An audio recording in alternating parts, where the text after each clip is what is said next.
नमस्कार मित्रों। आज का ये गीता ज्ञान उन सभी लोगों के लिए है जो अपने जीवन में सुख, शांति, सफलता और भगवान की कृपा चाहते हैं। यदि आप अपने माता पिता का सम्मान करते हैं, उनकी सेवा करते हैं और उनके आशीर्वाद को अपने जीवन का सबसे बड़ा धन मानते हैं तो ये कथा अंत तक अवश्य सुने। भगवत गीता हमें सिखाती है कि मनुष्य का सबसे बड़ा धर्म अपने कर्तव्यों का पालन करना है। माता पिता हमारे प्रथम गुरु हैं। उन्होंने हमें जन्म दिया, पालन पोषण किया, चलना सिखाया, बोलना सिखाया और अपने सुखों का त्याग करके हमें आगे बढ़ाया। श्री कृष्ण कहते हैं कि जो व्यक्ति अपने कर्तव्य का पालन करता है वही सच्चा योगी है। माता पिता की सेवा भी ऐसा ही एक महान कर्तव्य है। कल्पना कीजिए, एक वृद्ध पिता शाम को घर के आंगन में बैठे थे। उनके हाथ कांप रहे थे, आंखों की रोशनी कम हो चुकी थी। उनका बेटा नौकरी में बहुत सफल हो गया था, लेकिन अब उसके पास अपने माता पिता के लिए समय नहीं था। एक दिन पिता ने बेटे से कहा, बेटा क्या तुम मेरे साथ कुछ देर बैठ सकते हो? बेटे ने उत्तर दिया, पिताजी मेरे पास बहुत काम है, बाद में बात करेंगे। वह बाद में कभी नहीं आया। कुछ दिनों बाद पिता इस संसार से चले गए। जब बेटा उनके कमरे में गया तो उसे एक पुरानी डायरी दी। उसमें लिखा था, जब मेरा बेटा छोटा था वह दिन में 100 बार मुझे बुलाता था। मैं हर बार मुस्कुराकर उसके पास जाता था। आज मैं उसे एक बार बुलाता हूँ, लेकिन उसके पास मेरे लिए समय नहीं है। फिर भी मैं उसे दिल से आशीर्वाद देता हूँ। डायरी पढ़कर बेटे की आंखों से आंसू बहने लगे। उसे समझ आया कि दुनिया की सबसे बड़ी दौलत उसके माता पिता थे। मित्रों, यही गीता का संदेश है। अहंकार मनुष्य को अपनों से दूर कर देता है, लेकिन प्रेम, सेवा और विनम्रता उसे भगवान के निकट ले जाती है। जो माता पिता की सेवा करता है उसके जीवन में आत्मिक शांति आती है। उनका आशीर्वाद कठिन से कठिन समय में भी रक्षा करता है। याद रखिए, धन फिर से कमाया जा सकता है, घर फिर से बना जा सकता है, लेकिन माता पिता दोबारा नहीं मिलते। यदि आपके माता पिता जीवित हैं तो उनके साथ समय बिताइए, उनकी बातें सुनिए, उन्हें ये महसूस कराइए कि वे आपके लिए बोझ नहीं बल्कि भगवान का सबसे सुंदर उपहार है। श्री कृष्ण हमें यह भी सिखाते हैं कि फल की चिंता छोड़कर अपना कर्तव्य करते रहो। यदि कभी माता पिता कठोर शब्द कह दें तो क्रोध मत कीजिए। सोचिए, उन्होंने पूरी जिंदगी आपकी खुशियों के लिए कितने त्याग किए हैं। उनकी सेवा केवल एक सामाजिक जिम्मेदारी नहीं बल्कि ईश्वर की पूजा के समान है। आज से एक संकल्प लें, हर सुबह माता पिता के चरण स्पर्श करेंगे, उनसे प्रेम से बात करेंगे, उनकी दवा, भोजन और आराम का ध्यान रखेंगे, उनकी इच्छाओं का सम्मान करें, क्योंकि उनका आशीर्वाद किसी भी धन दौलत से बड़ा है। मित्रों, जब माता पिता प्रसन्न होते हैं तो घर में सुख आता है। जब उनका आशीर्वाद मिलता है तो कठिन रास्ते भी आसान हो जाते हैं, और जब भगवान तथा माता पिता दोनों की कृपा मिल जाती है तब जीवन धन्य हो जाता है। आइए अंत में एक छोटी प्रार्थना करें। हे प्रभु श्री कृष्ण, हमें ऐसा हृदय दीजिए कि हम अपने माता पिता का सदैव सम्मान करें, उनकी सेवा करें, उनके त्याग को कभी न भूलें और उनके आशीर्वाद से अपना जीवन सफल बना सकें। ओम शांति ही शांति ही शांति ही। यदि ये गीता ज्ञान आपके हृदय को स्पर्श करे तो इसे अपने परिवार और मित्रों के साथ अवश्य साझा करें, ताकि हर घर में माता पिता का सम्मान बढ़े और प्रेम का दीपक सदैव जलता रहे। मित्रों, पिछले भाग में हमने जाना कि माता पिता का सम्मान और उनकी सेवा मनुष्य का सबसे बड़ा धर्म है। आइए अब आगे की कथा सुनते हैं। एक नगर में मोहन नाम का युवक रहता था। वह बहुत बुद्धिमान था और अच्छी नौकरी करता था। धन, प्रतिष्ठा और आराम सब कुछ उसके पास था, लेकिन जैसे जैसे सफलता बढ़ती गई वैसे वैसे उसके भीतर अहंकार भी बढ़ने लगा। उसकी वृद्ध माँ हर सुबह भगवान के सामने दीपक जलाकर अपने बेटे की लंबी आयु की प्रार्थना करती थी। पिता चुपचाप घर के कामों में हाथ बटाते और बेटे की राह देखते रहते। एक दिन माँ ने कहा, बेटा आज हमारे साथ बैठकर भोजन कर लो। मोहन ने बिना उनकी ओर देखे उत्तर दिया, माँ मेरे पास समय नहीं है, मुझे बहुत जरूरी काम है।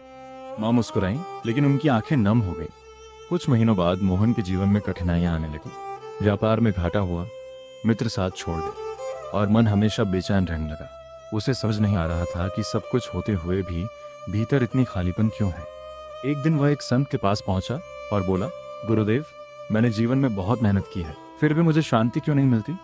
संत ने मुस्कुराकर कहा, क्या तुमने कभी अपने माता पिता की आंखों में झांक कर देखा है? वहां तुम्हारे लिए निस्वार्थ प्रेम है। जिस घर में माता पिता की उपेक्षा होती है वहां मन की शांति टिक नहीं पाती। ये सुनकर मोहन का सिर झुक गया। वह तुरंत घर पहुंचा। उसने पहली बार अपने माता पिता के चरण स्पर्श किए और आंसुओं से भरी आंखों से बोला, मुझे क्षमा कर दीजिए, मैं सफलता के पीछे भागते भागते अपना सबसे बड़ा धन भूल गया। माँ ने उसके सिर पर हाथ रखा और कहा, बेटा माता पिता के हृदय में संतान के लिए कभी क्रोध नहीं होता, हमारा आशीर्वाद हमेशा तुम्हारे साथ है। उस दिन के बाद मोहन ने अपने जीवन की सबसे बड़ी कमाई शुरू की, अपने माता पिता का विश्वास और उनका आशीर्वाद। मित्रों, गीता हमें सिखाती है कि अहंकार मनुष्य को गिराता है, जबकि नम्रता उसे ऊंचा उठाती है। जो अपने माता पिता का सम्मान करता है वह वास्तव में भगवान की इच्छा का सम्मान करता है। आज स्वयं से एक प्रश्न पूछिए, क्या आपने आज अपने माता पिता से प्रेम से बात की? क्या आपने उनका हाल पूछा? क्या आपने उनके चेहरे पर मुस्कान लाने का प्रयास किया? यदि उत्तर नहीं है तो आज ही शुरुआत कीजिए। याद रखिए, जिस घर में माता पिता का सम्मान होता है उस घर में सुख, शांति और भगवान की कृपा स्वयं चलकर आती है। मित्रों, पिछले भाग में हमने देखा कि अहंकार मनुष्य को अपने ही माता पिता से दूर कर देता है। अब सुनिए इस कथा का अगला भाग। मोहन अब बदल चुका था। वह हर सुबह उठकर सबसे पहले अपने माता पिता के चरण स्पर्श करता, उनके साथ बैठकर चाय पीता, उनकी बातें सुनता और उनके चेहरे की मुस्कान में अपना सुख खोजने लगा। एक दिन उसके पिता ने उससे पूछा, बेटा, आजकल तुम पहले जैसे नहीं रहे, तुम्हारे अंदर यह परिवर्तन कैसे आया?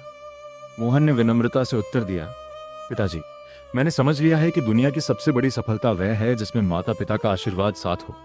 धन तो फिर भी कमाया जा सकता है, लेकिन आपका प्यार और विश्वास खो जाए तो जीवन अधूरा रह जाता है। पिता की आंखों में आंसू आ गए। उन्होंने बेटे के सिर पर हाथ रखकर कहा, बेटा, याद रखना, माता पिता का आशीर्वाद वह छाया है जो जीवन की सबसे तेज धूप में भी मनुष्य को सुरक्षित रखती है। समय बीतता गया। मोहन के जीवन में फिर से खुशियां लौटने लगी। उसका काम सुधरने लगा, मन शांत रहने लगा और घर में प्रेम का वातावरण लगा। एक दिन उसके मित्र ने पूछा, तुम्हारी किस्मत अचानक कैसे बदल गई? मोहन मुस्कुराया और बोला, मेरी किस्मत नहीं बदली, मैंने अपने कर्म बदल दिए। मैंने अपने माता पिता का सम्मान करना शुरू किया और उनके आशीर्वाद ने मेरे जीवन की दिशा बदल दी। मित्रों, गीता का संदेश केवल पढ़ने के लिए नहीं बल्कि जीवन में उतारने के लिए है। श्री कृष्ण हमें सिखाते हैं कि सच्चा भक्त वही है जिसके मन में दया, विनम्रता, कृतज्ञता और सेवा का भाव हो। यदि आपके माता पिता वृद्ध हैं तो उनके साथ समय बिताइए। यदि वे कम बोलते हैं तो उनकी खामोशी को समझने का प्रयास कीजिए। यदि वे बार बार एक ही बात पूछते हैं तो धैर्य रखिए। कभी आप भी छोटे थे, तब उन्होंने आपके हर प्रश्न का उत्तर मुस्कुराकर दिया था। याद रखिए, भगवान का मंदिर दूर हो सकता है, लेकिन माता पिता का आशीर्वाद आपके घर में ही मिलता है।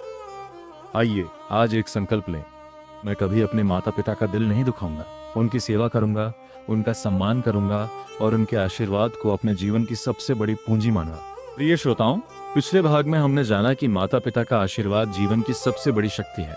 अब सुनिए आगे की कथा। कुछ वर्षों बाद मोहन के घर एक पुत्र का जन्म हुआ। पूरे परिवार में खुशी की लहर दौड़ गई। मोहन अपने बेटे से बहुत प्रेम करता था। वह उसकी हर छोटी बड़ी इच्छा पूरी करता और उसे अच्छे संस्कार देने का प्रयास करता। एक दिन उसका छोटा बेटा खेलते खेलते दादाजी के पास गया और उनके पैर दबाने लगा। दादाजी ने मुस्कुराकर पूछा, बेटा, तुम्हें यह किसने सिखाया? बच्चे ने मासूमियत से कहा, पिताजी हर सुबह आपके और दादी के चरण स्पर्श करते हैं। मैंने सोचा मुझे भी ऐसा ही करना चाहिए। ये सुनकर मोहन की आंखें भर आईं। उसे समझ आ गया कि बच्चे हमारी बातें कम और हमारे कर्म अधिक सीखते हैं। उसी रात मोहन ने भगवान श्री कृष्ण की मूर्ति के सामने बैठकर प्रार्थना की, हे प्रभु, आपने मुझे बहुत देर से सही लेकिन सही मार्ग दिखा दिया। अब मैं चाहता हूं कि मेरे बच्चे भी वही संस्कार सीखें जो मुझे सीखने चाहिए थे। मित्रों, यही गीता का गहरा संदेश है। हम जो कर्म करते हैं वही आने वाली पीढ़ियों के संस्कार बन जाते हैं। यदि हम अपने माता पिता का सम्मान करेंगे तो हमारे बच्चे भी हमारा सम्मान करना सीखेंगे। यदि हम अपने माता पिता की उपेक्षा करेंगे तो वही व्यवहार एक दिन हमारे सामने लौट कर आएगा।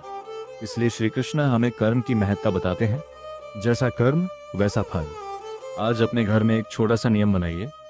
हर दिन कुछ समय अपने माता पिता के साथ बैठिए, उनकी पुरानी बातें सुनिए, उनके अनुभवों से सीखिए, उनके चेहरे पर मुस्कान लाने का प्रयास कीजिए। याद रखिए, माता पिता की सेवा केवल उनका कर्तव्य नहीं निभाती बल्कि हमारे चरित्र को भी महान बनाती है। अंत में एक प्रार्थना, हे श्री कृष्ण, हमारे मन से अहंकार दूर करें, सेवा का भाव जगाएं और हमें ऐसा जीवन दें कि हमारे माता पिता हमेशा हम पर गर्व करें।